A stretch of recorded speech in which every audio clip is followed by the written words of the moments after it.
How to get to the bottom of something for your business. Sharon Horne-Ellstrom here, getting to the bottom of a cookie dough tub because cookie dough is delicious. Sometimes I've been known to do that with ice cream as well. Just eat it right out of the carton. Get to the bottom of this. This is one of those idioms that has been around since the late 1500s. Writers have been writing about it since the late 1500s. So we know it's been around for hundreds of years.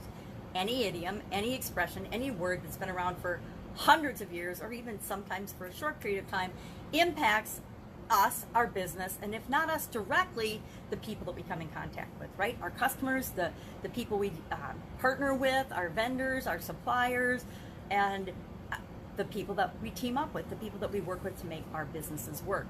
Well, get to the bottom of this, of course, means to figure out why and how something originated, how it really happened, how it started generally. How do we do that? How do we go about doing that for our business and even for our lives, right? Every one of us has encountered a situation where we need to figure out what the heck happened so that we know how to solve the problem. Can't solve problems based on symptoms. You know, many industries do that. We look at the entire medical industry.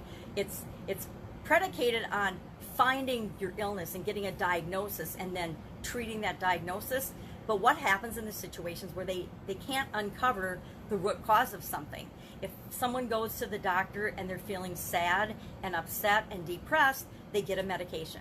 When I went to the doctor with arthritic and systemic problems and inflammation and things like that in my 20s, they couldn't figure out what was causing it, what had triggered those reactions in my body. So as they tried to figure out what was going on, I have to credit the doctors with that, they started to give me different medications that would alleviate the symptoms. They would take the inflammation away, and they did all kinds of other things. I had a bunch of systemic health challenges in my early 20s, and it turns out that by masking the symptoms, I started to get sicker and sicker and sicker to the point of being bedridden for several years because the side effects and the known effects of the medications created more challenges for my body to try to compete with than just solving and curing and fixing the underlying illnesses that were making me sick and giving me the symptoms in the first place. We do that in our lives and our businesses all the time, right?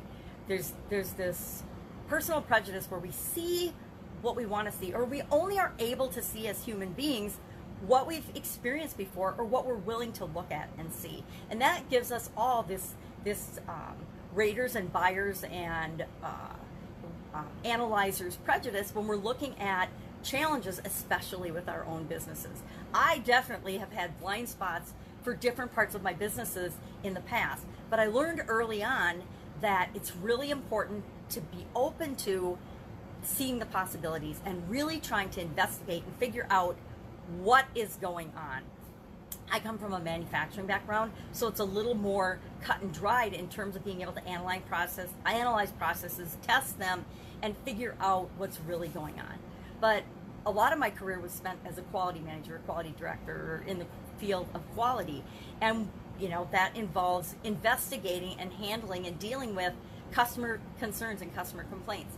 And one of the customer complaints and customer reports that I really changed my mind about the importance of investigating, the importance of looking for what's really going on, looking for the underlying cause. And it almost always lies in a process or a system, not in people. Although people and emotions tend to take the blame for everything, it almost always is because we're doing something a certain way, sometimes the way we've always done it, sometimes the way we started doing it, but over time things have changed. We need to change that process. We find out that it's always a system. It's not people. It's not a person. So when we're online and we see all these personal attacks and these arguments, it's all just smoke and mirrors. It's the tip of the iceberg. It's not getting to the root cause of the problem. So I say let's let go of all that and let's really dig down and find out what is the root cause. What is really the root cause of these things? Not all the emotions that are tied up in the expression. And one of those complaints, one of the challenges that I had to investigate that really changed my mind was a lady had called about her daughter's graduation cake, and they cut into it, and there were flies and fly larvae in it. And I believe it was fruit flies. I can't remember. I think it was fruit flies back then. If you know, fruit flies are teenier. And you know, everyone that I worked with blew up and said, you know, that can't possibly be, it's impossible, there's no way it could happen. And I said, okay, everybody take it down a notch, because everybody was all upset about this allegation. And I'm like, let me do my job. Let me do a root cause analysis and an investigation, because whenever we had a quality comment or concern, we use a process to follow. We follow an investigative process that helps us to dig down through the layers of what's really going on. Not what we suspect or we emotionally, you know, the person who was the head of that department blew a gasket. They're like, that's not possible. It couldn't possibly happen. So I pretended I was a cake, and I went backwards, because sometimes when we go through our processes backwards, we see things that we don't see when we go through them the way they usually go through frontwards. So I went through the process backwards and discovered, yes, indeed, there was a place in the process where the cakes, when they came out of the oven, were set to cool, and they were set in open cabinets, and that open cabinet area just happened to be in proximity to our loading dock. It was a big manufacturing bakery, and that meant that it was entirely possible that flies and fruit flies could enter that area, because it wasn't totally 100% screened off. And how much room does a little fruit fly need to fly through? Not very much, right? It wasn't totally separated from that area, so it was indeed possible for that event to have happened, right?